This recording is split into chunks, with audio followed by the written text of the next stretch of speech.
everybody. How are you? Happy Friday.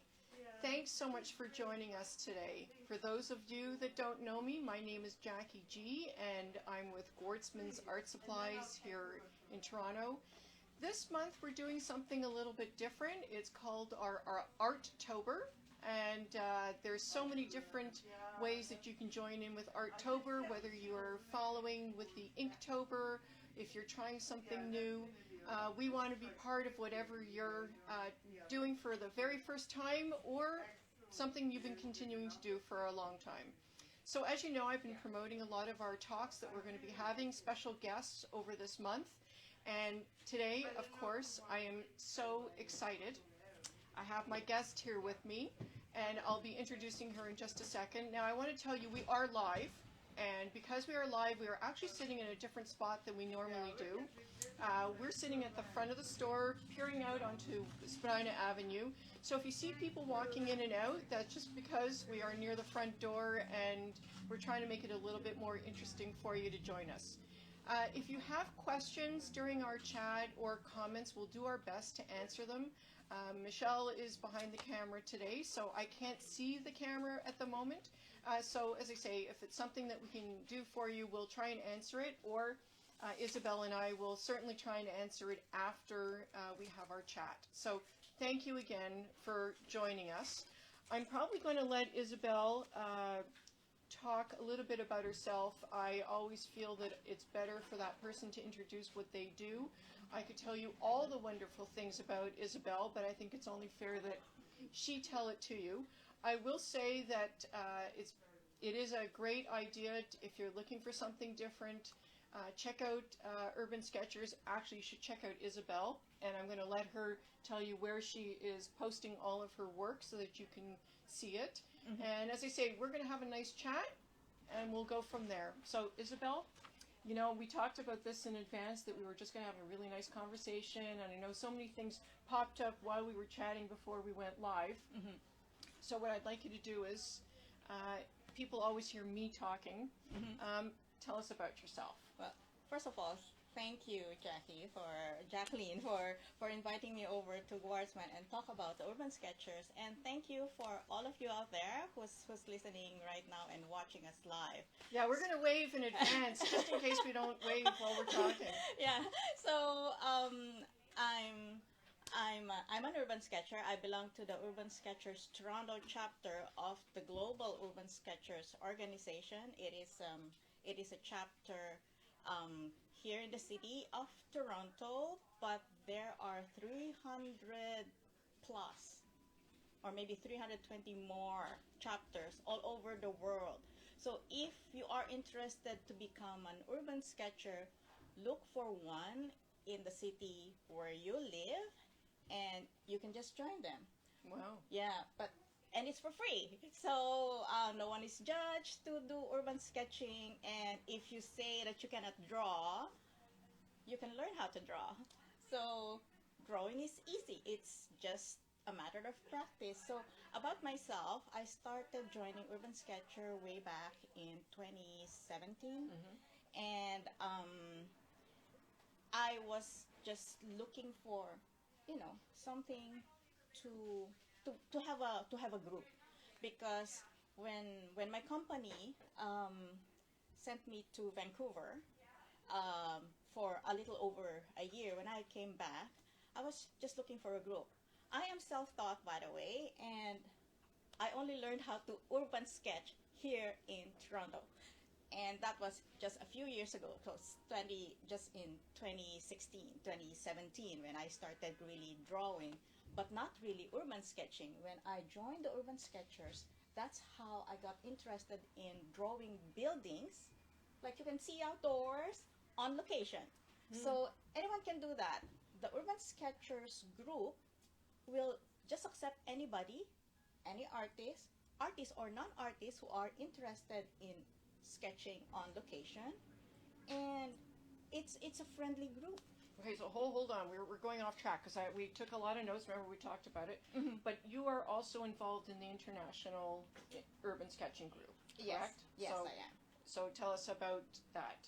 Oh, my involvement with the international group is I'm a volunteer, or I'm part of the membership team committee, and I handle North America, which is the US and Canada. So all new chapters who wants to apply or who wants to become an official chapter, I go through their Facebook account or help them out if they just want to start, and I assist them. So I mentor them on what they need to do, because Urban Sketchers, we have our manifesto, and the most popular one is we show the world one drawing at a time, which also means that we sketch and then we just show the world through social media. Yeah. So one at a time. Sure. And we also help out chapters who wants to start their group, and most importantly, we sketch on location. So that's the key, is sketching on location. Sketching on location. Okay. Now, you also post your own work. You said you post on Instagram. And what's your handle on Instagram? It's Modellatura _art on Instagram. Okay. So and we have posted that already about Isabel, so you can see that. But if at the end, maybe what we'll be doing is posting Isabel's all of her handles and what she does, so that you can check out what Isabel does as well. And are you on Facebook as well? I'm on Facebook, but not as much, because I use Facebook to review chapters. Okay. So most of my artwork are mostly on Instagram. And you do teach. You have a course that you do teach. And one day, I'm hoping, because we've already chatted about it, we're going to have Isabel in to teach her methods. And your method that you like to teach is? Sketching, urban sketching for non-architects. Yeah, So, if you're having difficulties looking for angles, because I know we're not an architect. I'm not an architect. I finished business in school, so I only did urban sketching and drawing buildings when I came here, when I joined the Urban Sketchers. So a lot of people are actually scared of drawing buildings, because when they hear the vanishing point, they vanish. They disappear. So what is a vanishing point? I don't get it. I don't understand that. Yeah. But I have a technique on how to simplify it using a non-architect's clock. But maybe we can discuss that. We'll talk about that. Yes. So we'll talk about that, just so you know that Isabel has a lot to offer. So I do have my notes. Everybody knows that I always have notes, just in case I'm going to forget to ask something, because we can sit and chat, but I know there's things that we all want to talk about. Yes. So we wanted to. So you said you were in Vancouver. So what drew you to? Is that when you started urban sketching? No. I went to Vancouver for work. Right. Because the company that I work for, that was based here in Toronto, they also have an office there. Okay. And I was sent there because someone is going to be on maternity leave. Yeah. So I was new in Canada during that time, because Okay. I'm an immigrant. I'm from the Philippines, and I just came here 10 years ago. Okay. Yeah. So when my company asked, Isabel, are you interested to go to Vancouver? Sure, why not? Because I've never been there. So like, if they're sending me for free, why Sure. not, right? Yeah. So I went there and started doing some arts. Yeah. But it's mostly like using crayons, like the basic things, Sure. crayons. I started doing that because I wanted to leave some gifts Sure. to the friends before I go back to Toronto. Right. So I did that. I gave them out, and when as I've mentioned, when I came back and based here in Toronto, I was actually looking to do more art. So when I was browsing at meetups, the meetup, Toronto Sketchers popped up, and their first location, or their location during that time, was at a place near where I was living. So I had no excuse. Sure, sure. So I didn't know what to bring. I don't know what to expect. I don't even know what urban sketching was. Right, right. I was curious because I just want to meet people. Yeah. Since I'm a newcomer in Yeah. Canada, I want to socialize and be meet people, be more active, go to places. So Sure. those are the things that was in my head during that time. Okay. So I know that you've written it in your post. So there's maybe something that we talked about. Urban sketching, we thought was similar to en plein air, because I know you've mentioned that in some of your Instagram posts. So is it the same? Is it similar? Is it completely different? I should say that en plein air has been there for ages, like before art was even started, even long before. But urban sketching is something pretty new because the movement, which was started by Gabi Campanario, who is based in Seattle, Washington, he started like posting, him and his group of friends who are also sketching. I think they did it way back in 2007. And then when they started the group, the organization, I think, became a nonprofit in 2009. Okay. So it's been pretty new compared to the en plein air. But the thing with en plein air and urban sketching usually most their sketchbook. And we just do art on our sketchbook. Yeah. And it has to be fast because you just want to capture the moment when you're there. You want to capture the light immediately. You want to capture the smell, the sound, or whatever. It doesn't have to be all buildings. It can be also reportage if an event is happening, or it can also be people, but not but not still life, but not live drawing like in a class. You have to have a story. Like, it's a still life, but what is it? Like, is it your pot in the kitchen? Is it your coffee? So it's like you said, capturing the moment. It is capturing the moment, but you have to have a story out of what you were sketching. It is actually the moment and whatever that intrigues you, Right. or anything that interests your eyes. And oh, this looks like a nice flash of colors. I want to capture it. So similar to what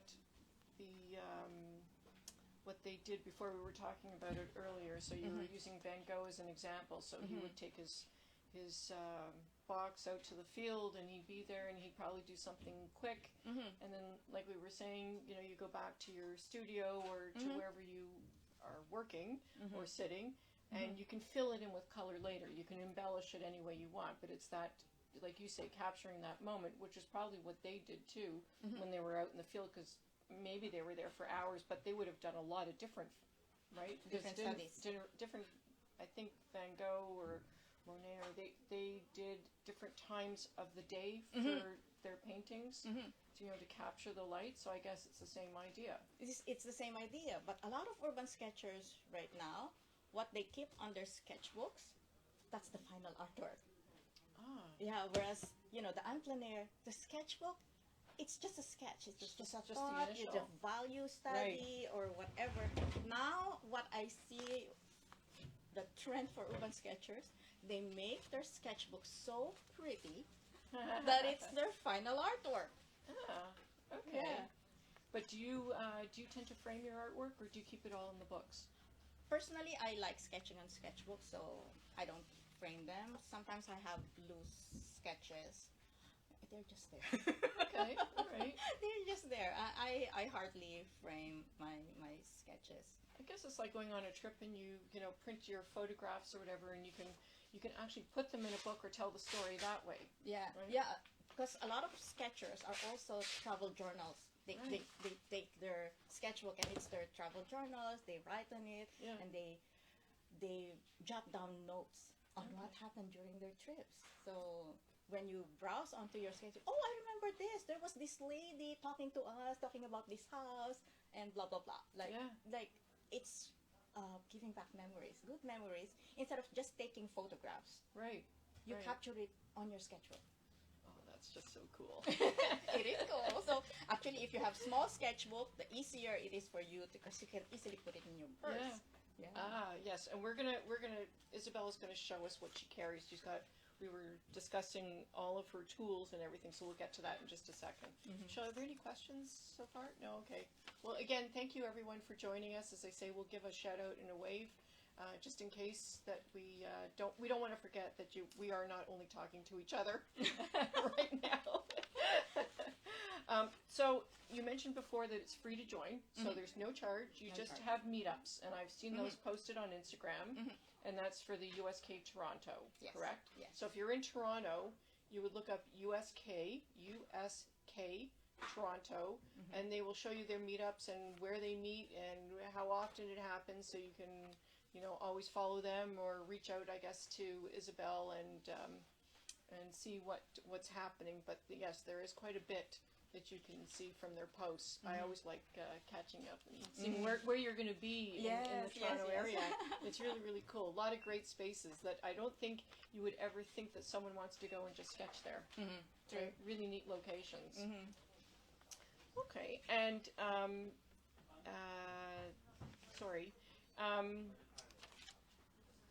are there other types of art that you like doing? Is this really your main? Is there anything else that you've been intrigued by or that you've tried? Before I went into urban sketching, I'm a crafter. Okay. I did cross stitch.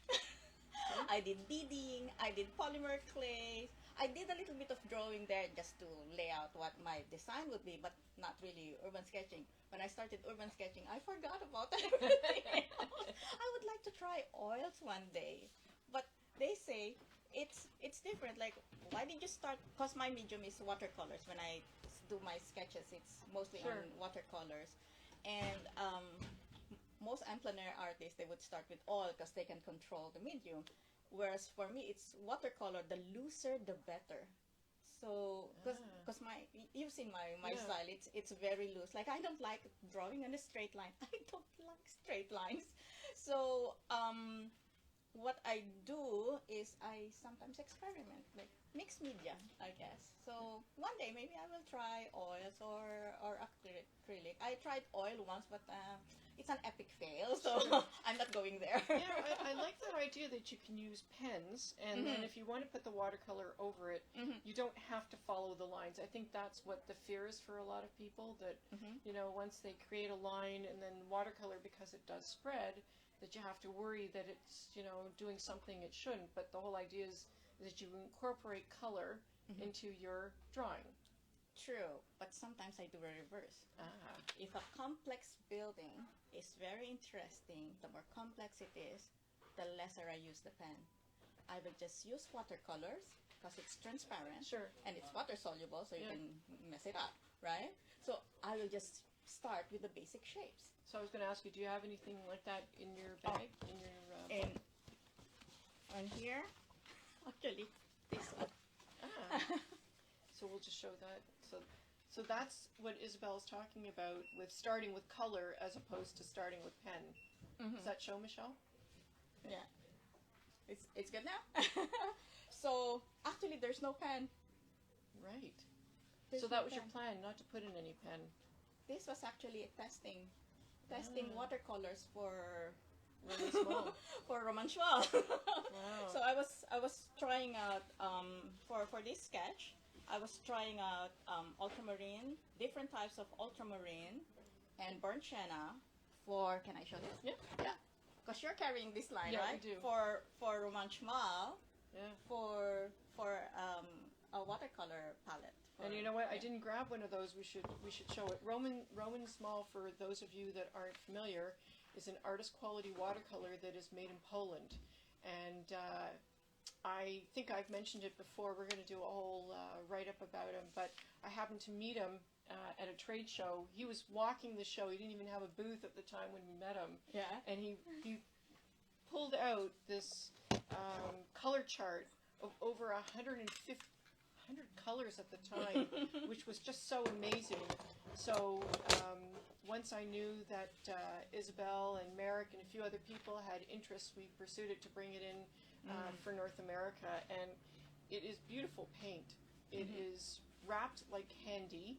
It is gorgeous. He's got now, I think, over 100 colors, and they're all full pans. I know he's starting to make the half pans, but for me, I think the full pan is just so enticing because you've got so much luscious paint to work with. Yeah, so that's what I was doing, and this sketch was done on location in Warsaw, Poland. Wow.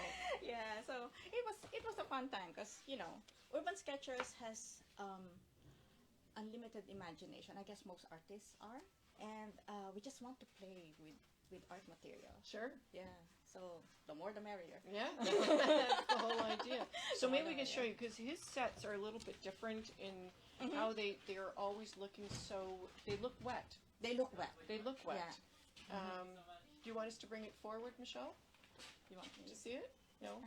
Okay. Well, as I say, if you have any questions, we'll try and look at pull out that. some sets. It's shimmery. Yeah, beautiful. It's shimmery, so Wow. you have to try it. Romanchmal. Yes, and we have it in the store if you want to take a look at it, and we have a whole new shipment coming in with some new colors and new sets. The urban sketching set is arriving. Yeah. Okay. Since you've mentioned the urban sketching, this was the test for the urban sketching set. See, lucky them. Yeah. Yeah. You're the tester. It's like being in a candy warehouse and you get to taste it all. Yeah. Yeah. Oh, can I try this? Yeah, it's great. It was fun. That's great. And so tell me, what do you love about his paints? What I like about it, it's juicy. Okay. It doesn't take time because some watercolors, especially if you didn't squeeze them out yourself on the pan, you need to spray them with and let water seep in before. This one, you just spray a bit and immediately there's so much pigment in it, and it's very rich. So just a little, and as you can see, even the granulations are fantastic.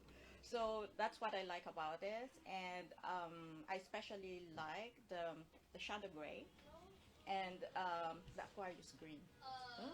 Those are the two colors that I just love. Even if I don't have any other colors, just one color. Because sometimes it's nice to do some value studies with just one color. So that's what I do. So I use the gray, because at least with gray you just study the values.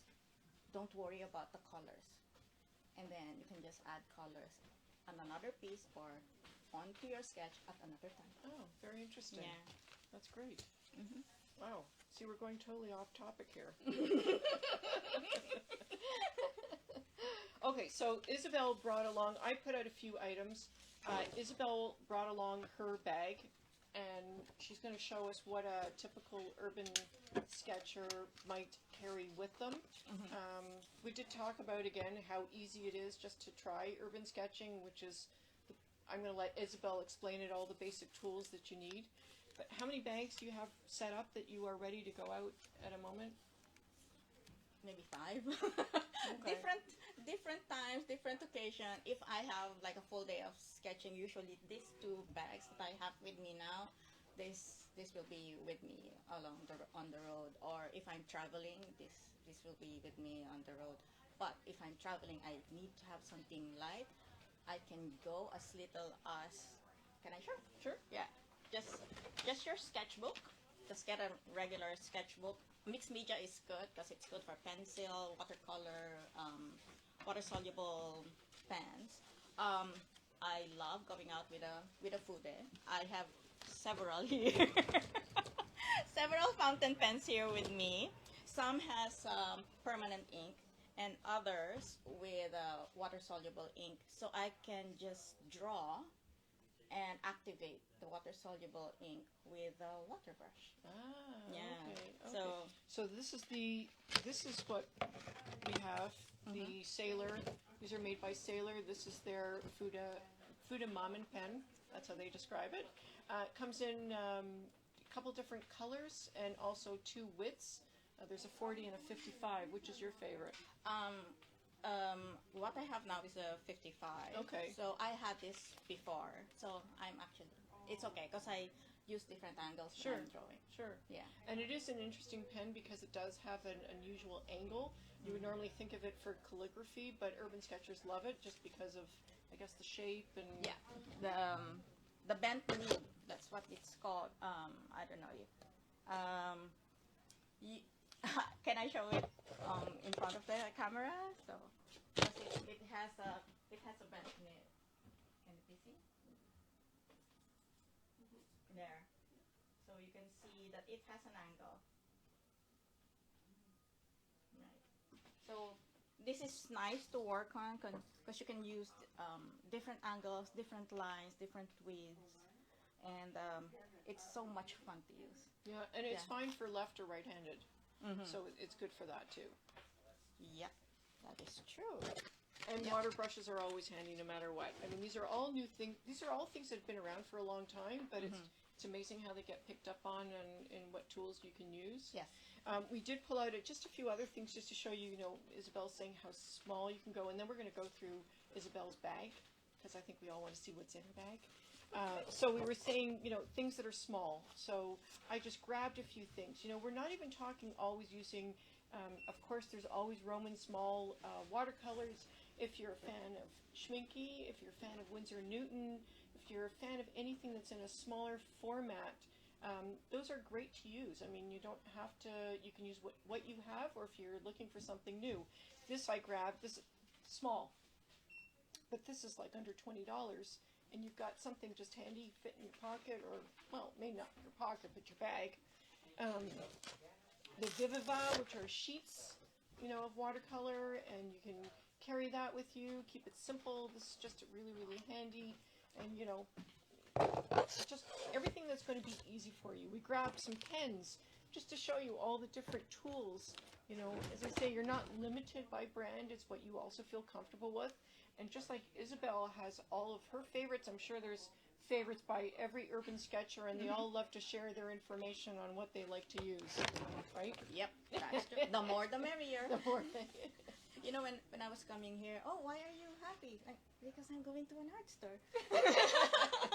It's like a candy store, I walk in every day, it makes me happy. Mm-hmm. Eric would like to know, how many colors does Isabel use on location? Colors? How many colors do you use on location?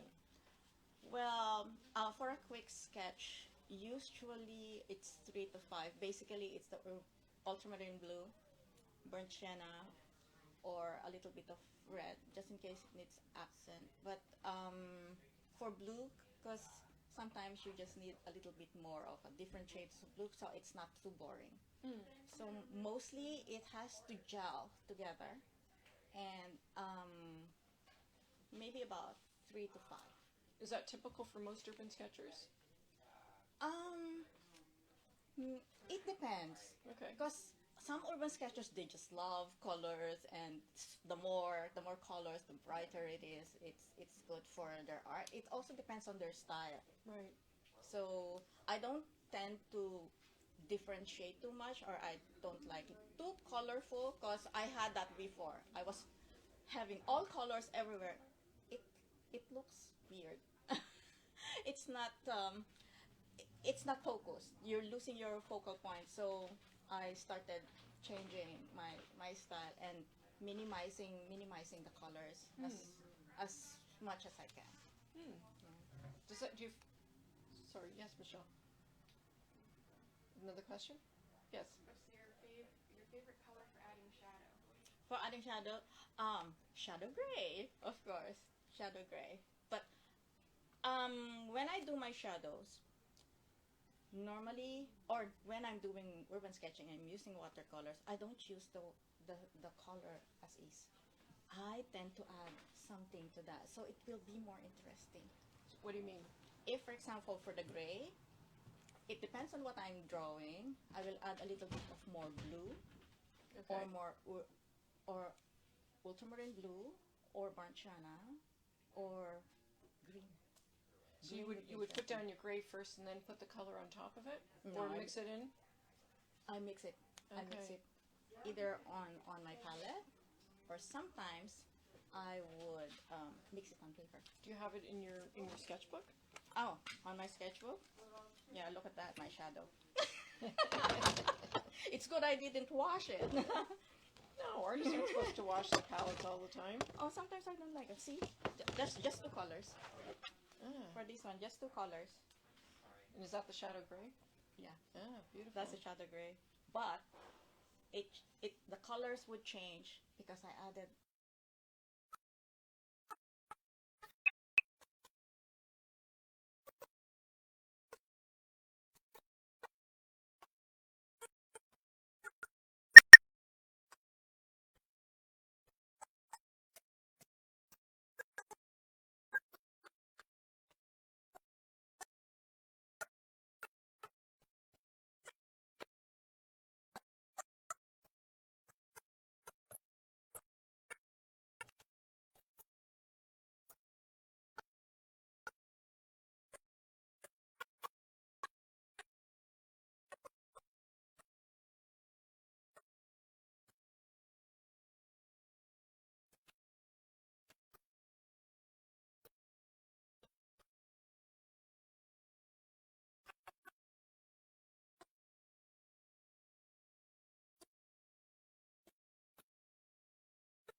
Oh, hello again. We're sorry about that. You know, things when are alive, and I was telling Isabel earlier, you never know what's going to happen. So we had a bit of a technical error, and we had to just take a break for a couple minutes.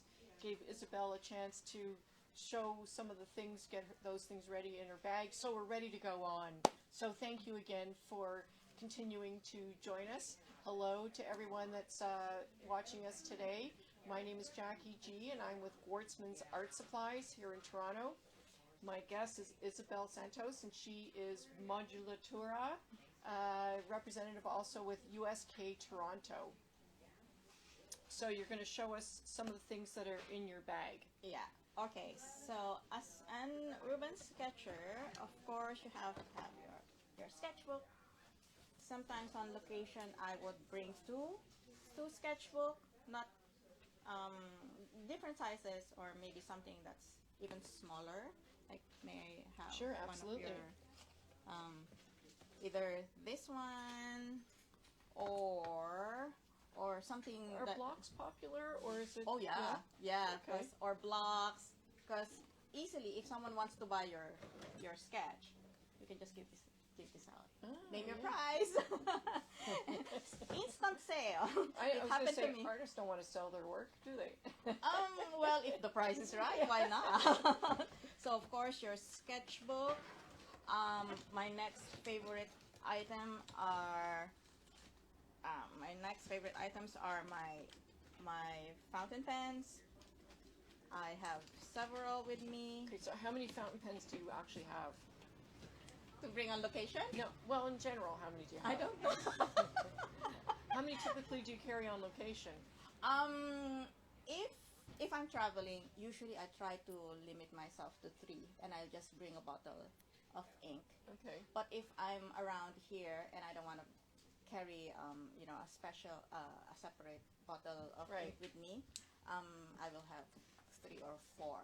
Okay. Yeah, because Okay. one would definitely be water soluble, Right. and then the others are permanent. Okay. Yeah. So aside from the pens, I also have colored pencils.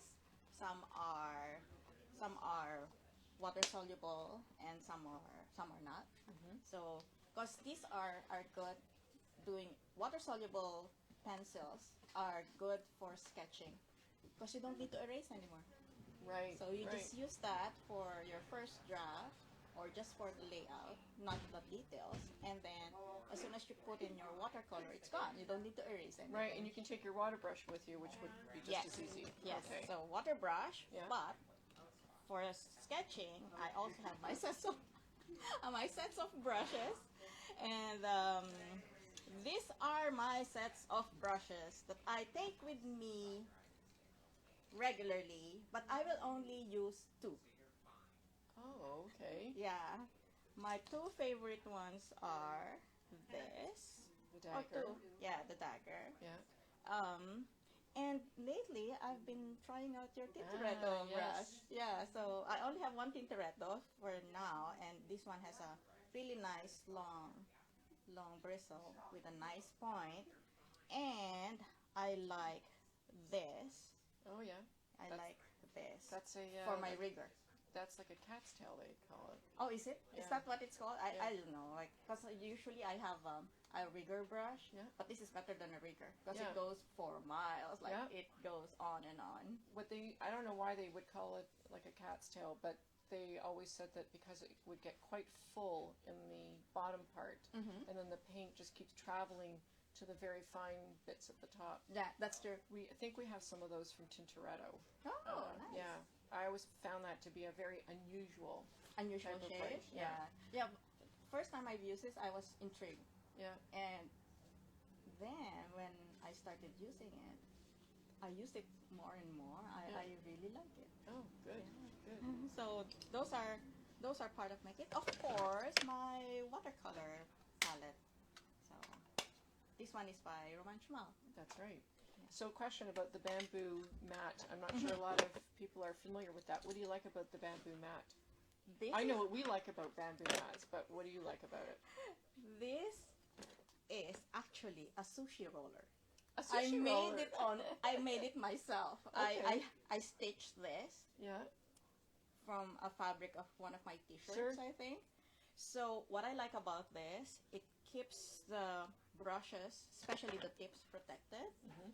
and they dry. It's because it's not plastic. Yeah. So the brushes air will gets dry. through. Yeah, the air Yeah. gets through. It dries. So, how many sets of brushes do you have? 60 or more. But the average person doesn't need to have that many. You pick No. a few of your favorites. Like you said, your favorite is usually 2 or 3, right? Yeah, and most of them are on this one. Okay. Okay. Wow, Yeah. that's really great. Yeah. Oh, interesting. So that would be everything, and then the bag doesn't have to be fancy. It could be No. whatever you want. No, it can be just a tote or anything you like. Or So the anything smaller that you find comfortable. Yeah, as long as, and don't forget your camping stool. Yeah. Because when you're on location, you just want to relax and not sit on the ground, especially if it's wet. Right. So it's easy to bring a lightweight camping stool. Now I've seen some people sit in the park, and so they can, use that, or like it doesn't have to be fancy. Like you can pick anywhere you want to sit, or if you find a stool in a store and you want to sketch on location, kind Yes. of thing. Yes. Or sometimes I also have this. And a mat. A mat. So Wow. just in case you forgot your camping stool, Right. you just sit on the floor. Like a baby mat kind of thing, Yeah. or anything from the dollar anything store. from the dollar. I got this Yeah. from the dollar store. Yeah. Yeah. And then you bring your lunch with you, and you make it a whole day of it. Yes, that's the fun of it. And when you're in a park and you're surrounded by buildings, you go from one building to the next, and you can fill up your sketchbook easily. Wow. Or That's- when you're So on, inspiring. yeah, when you're at the University of Toronto, because Yeah. there are so many nice, gorgeous old buildings. I love sketching old buildings, so that's what you do. You just sit in a corner, and then sketch all the buildings that you can see. Wow. Oh, that's great. We had so many things that we were talking about before, but I know we've gone on so many different tangents talking about everything today. Does anybody have any questions while we're chatting? No? Okay, so I have a couple more things that we wanted to talk about, and I know we went through your sketch bag. Now, for as far as size, we talked about that, so it could be anything that you're comfortable with. We know the brushes, we know everything else. What else do urban sketchers, you don't have to, you said before, you don't have to be from any particular background, right? You could be anything that you want, as long as you have that interest in being outside and sketching. Yes, that's true. Well, that's very cool. Women sketchers are not picky. Yeah. So let me ask you, when's the next meetup? The next meetup, I haven't checked yet because I'm no longer an admin, so I don't know when's the next meetup. But we have something brewing for next year for the chapter. Okay, so that's pretty cool. You'll have to follow USK Toronto if you have any questions or to see when they're next meeting up. I wanted to ask you another question. You have a quotation on your Instagram, and so we were chatting about it before, and you have written, "Your hands are a conduit of your creative mind. Capture something beautiful or make it yourself." And I thought maybe you could explain it. Okay. So when I was thinking of this quote, it is actually what I felt when I'm doing art. I used to take photography. That's why I said, if you find something beautiful, capture it. But now that I'm urban sketching, I don't need to just capture it with my camera. I can capture it with my sketches. And what I meant when I say your hands are a conduit of your creative mind. Your hands are actually connected to your brain, and your artistic brain is the right hemisphere, and your logical brain is the left hemisphere. So most of the time, your logical brain is stopping the creative brain from doing something, to be free, something artistic, because the logical brain is ruling. So if you find that you want to create art, just let it go. Don't think about it. Just let your hand tell what your brain is saying and just draw. Don't think about it. I love it. That's why I wrote it. I love it. Yeah, it's beautiful. I was thinking about it, and I thought, oh, there's so many ways to exactly what you said. Think about it as photography or related to the actual drawing, where instead of taking the photograph, like you said earlier, you live in the moment. Yes. So just like the photograph, you're living in that moment, quick sketch. Isn't it similar to when people sit on the subway and they're drawing the quick sketches of people? Yes. Same idea? Yeah, same idea. So you can ride the subway and you can also sketch people as long as they don't mind. No. Oh, you know what? Sometimes when I'm doing that, people will actually pose. Ah. Yeah. They know that they're being sketched. And Right. then they will just say, "Can I see?" Yeah. If I have a loose sheet, I would sometimes give it to them because it's them anyway. That's a cool way to practice it. Yeah. Well, if there aren't any questions, I want to... Nothing? Okay. No problem. I'm sure we've answered all of your questions. And if you have any comments, you can tell us afterward. I hope you're going to keep following us on Instagram. I want to thank Isabel so much for joining me today. This has been just such a treat. We chat usually when we're not in front of a camera, and sometimes the conversations are just so different. I'm sure we're going to be meeting with Isabel again in the future. I think we have a couple ideas that we want to take part in. Thank you so much. Thank you so much for having me here. It's an honor and it's a great pleasure to chat with you. Thank always. you. Thank you. Thank you. Well, we'll be doing this again. If you have any questions about USK Toronto, you can follow them. You can also drop us a line if you don't know how to find them, or if you don't know how to find Isabel's Instagram. I want to thank you so much for joining us today. As I say, I love chatting with people in our industry, whether it's a manufacturer, supplier, someone who can give you some creative ideas. I think that's the whole idea, is to really learn something new. Just a reminder, if you're going to be tuning in again on Tuesday, we have another guest, and that of course will be Neil Gwartzman. And if the name doesn't sound familiar, yes, Neil is my brother, and it's going to be another real treat to have another great guest chatting with us again on Tuesday at 12:30. So thank you again. Have a great day, a great week. Think of all the tools. Get outside this weekend. Get outside today. It's gorgeous. And just please keep on creating. Bye-bye for now. Bye. Thank you. Thank you so much.